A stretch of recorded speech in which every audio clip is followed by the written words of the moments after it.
Waterloo is one of the most impressive films ever made. The sheer scale of this epic is something that cannot be understated, and it's quite frankly a miracle that it even got made. You see, Waterloo was part of a genre called the epic, a film of epic proportions which are usually related to some historical event or character. While epics had been around since the 1910s with films like A Birth of a Nation and Intolerance, the epic really took off in Hollywood around the 50s through the 60s and then its eventual decline into the 70s. Hollywood was pumping out epics one after the other, with films such as Ben-Hur, The Alamo, Lawrence of Arabia, and The Fall of the Roman Empire.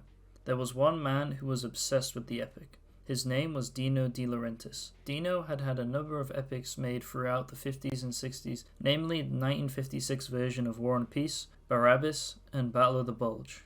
He had been determined to make a film about the Battle of Waterloo since the early 60s, but could never get it off the ground due to its massive scope. No other film company wanted to help fund it, due to it being too much of a gamble. Unfazed and determined to get the film off the ground and put it into production, Dino de Laurentiis approached Mosfilm and entered into talks with them in the late 60s.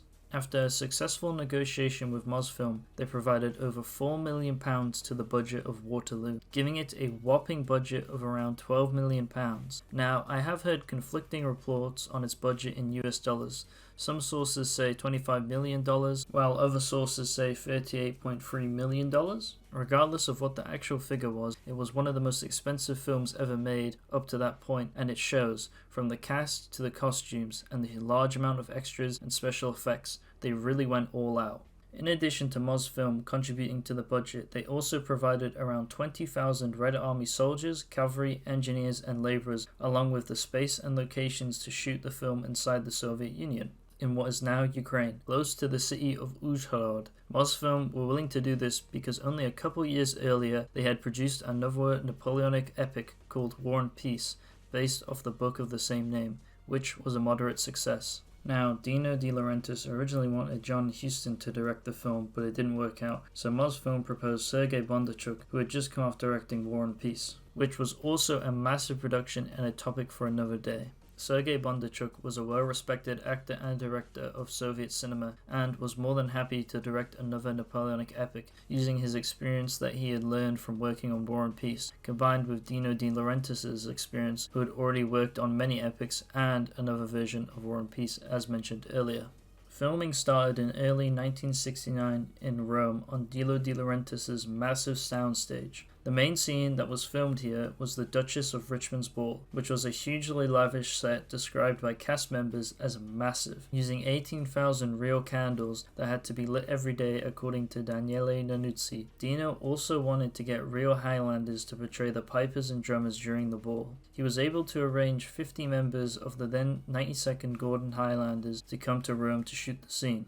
The actual members of the 92nd Gordon Highlanders are only in these scenes, and then one shot of Napoleon looking at them through the telescope as they were forbidden to go to Russia by the British Army. All other scenes with them in, they are portrayed by Russian soldiers, but before the Highlanders left, they made a short film to teach the Russians how to play the bagpipes and drums. Contrary to what is shown in the film, the ballroom scene is actually one of the most inaccurate scenes in the entire movie, as the actual Duchess of Richmond's ball took place in a coachmaker's warehouse and not some lavish ballroom as presented in the film. The other scenes that were filmed in Italy were the scenes of Napoleon addressing the crowd from the balcony of the town hall. This scene was filmed in a small village north of Rome called Oriolo Romano, since it bore a good resemblance to what a Napoleonic town would have looked like. Another scene that was filmed just outside of Rome in the countryside was the two headquarters scenes with Wellington and Napoleon. The last main scene that was filmed in Italy was King Louis's palace, which we later see Napoleon occupying. This was filmed at the Royal Palace of Caserta, just outside of Naples. The palace was also used for Napoleon's farewell to his old guard, and there was mostly extras used in this scene instead of actual soldiers, since this was shot in Naples and not the Soviet Union. By mid-1969, the production had switched to filming in the USSR, and to accurately recreate the Waterloo battlefield, the Soviet engineers had to bulldoze away 2 hills, deepen the valley, along with laying 5 miles of road. They also had to transplant 5,000 trees, sow fields of rye, barley, and wildflowers. Along with all that, they had to reconstruct the farmhouses of Hougoumont, La Haissant, and Papelotte, and build a couple of windmills, which were all accurately done. They were able to make it so accurate by scaling down the battlefield by a factor of 3, and the battlefield set was actually quite small, with it only being about 2 miles wide, which led to a lot of the cavalry scenes having to be shot on different sets. In total, there are about 4 sets constructed for the Waterloo battlefield, with the main Waterloo one and then 3 surrounding it. As mentioned earlier, one of these sets was used for the cavalry charges, another for the British square scene, and then the last one was used for scenes like the Prussian build-up before they attack, and the aftermath of the Battle of Ligny. Now, because filming took place in the middle of summer in what is now Ukraine, it got extremely hot, with temperatures being around 95 degrees, which is contrary to what the conditions were like before the actual battle. Since it often didn't rain enough on the sets, the filmmakers had to get engineers to lay over 6 miles of underground irrigation piping to try and recreate the muddy conditions on the day of the actual battle. If Wellington were on the move, then I would say, go now. But he is sitting, sire, with the mud in his favor. Along with laying the piping, they had 2 fire engines permanently on the set to try and drench the ground. They did this for about 3 days, and then had the cavalry run up and down the ground to try and churn up the ground into a muddy mess. With filming in the Soviet Union, Sergei Bondarchuk was finally able to utilize the 20,000 strong Red Army soldiers who were housed in a massive encampment just outside the sets, which was built by Soviet engineers. Every day they would get up and then march to the costume trailers, pick up their Napoleonic uniform, whether it be British, French or Prussian, then march onto the set and line up in position awaiting orders on what to do. They were commanded by officers who had communication via walkie-talkies to Sergei Bondarchuk, who would then give them movement orders. This was a monumental task, since at any given time there was around 10 to 15,000 soldiers on set each day, and a small mistake could have ruined the entire shot. Months before the actual filming took place, the Red Army soldiers were trained in 1815 drill and battle formations. Around 2,000 soldiers were taught how to load and fire 19th century muskets, along with a smaller number of soldiers being taught how to handle the cannons. Due to the lack of availability of real 19th century muskets, the production often used the Mosin Nagant, which had a quite convincing appearance as a musket, except for the bolt being quite obvious. If you look hard enough, you'll be able to see many extras using the Mosin instead of a musket. Sergei Bondarchuk also heavily relied on the 11th Separate Regiment of Cavalry, which was specially raised for film productions. They had first worked on War and Peace, and these men were used for all of the different cavalry regiments: French Hussars, French Cuirassiers, Scots Greys, Prussian Uhlans, and Polish Lancers. In total, there was around 1,500 cavalrymen. The cavalrymen were also accompanied by around 29 to 50 stuntmen who were circus performers from Yugoslavia. These guys performed all of the stunts that can be seen in many scenes. For such a large amount of extras, there needed to be a lot of uniforms made. The Italians made thousands of uniforms, but even that wasn't enough for every extra. So a lot of the far background extras are still wearing their Soviet uniforms with a blue or red cloth on top of them to represent either side. Also wear a very basic shako which has no ornamentation. The production also borrowed a vast number of uniforms from the production of War and Peace, since there was quite a few French uniforms that could still be reused due to the similarities between 1812 French uniforms and 1815 French uniforms.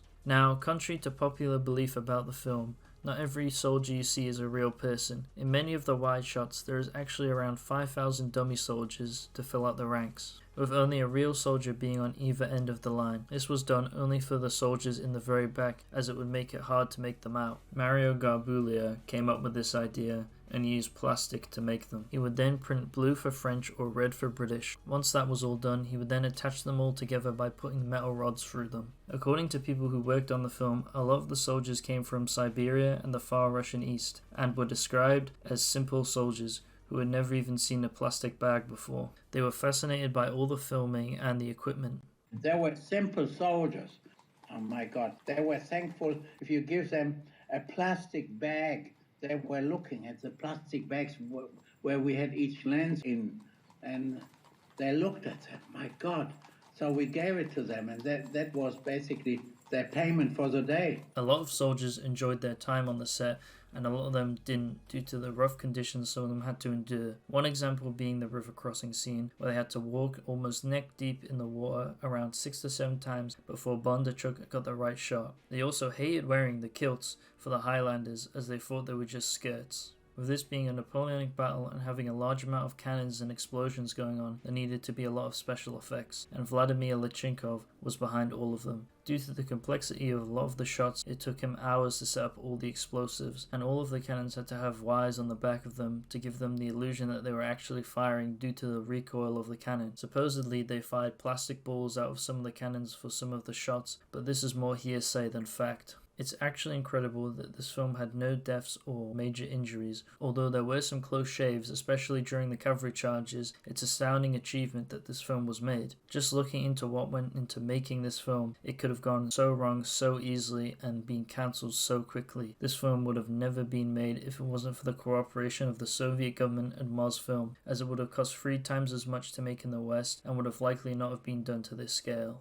Unfortunately, this film was a box office bomb in North America, and while it did well in Europe and the Soviet Union, it wasn't able to make back its enormous budget. In the 70s, there was a decline in interest in the epic, and this led to a decline of the epic in cinema, and Waterloo was sadly the last of its kind. While we still do get some epics here and there, they are not being made to this level anymore. With advancements in CGI and green screen, Waterloo's style of filmmaking became outdated and too expensive. It was far easier and cheaper to CGI in 10,000 soldiers, even if that CGI itself looks worse. Studios will never make them like Waterloo ever again, and that's the reason why Waterloo is timeless. You can't beat the real thing. Even 50 years later, it still beats modern movies with all of their fancy CGI. Waterloo had to be made like this back then, as there was no CGI, and technology like blue screen was very primitive and often aged very poorly. In later years, films like Zulu Dawn and Gettysburg tried to replicate this style of filmmaking, but with very limited success. Thankfully, Waterloo has survived all these years, and in recent years gotten the respect it rightfully deserves. If you have not seen this film, I highly recommend it, as you will never see anything like it. Some of the shots are just incredible, and will be the closest depiction to the real event we will ever see. The dedication that went into making this masterpiece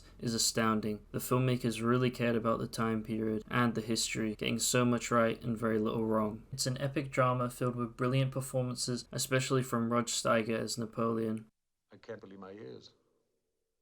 You all stand before me waving a piece of paper, crying, abdicate, abdicate. I will not! I will not!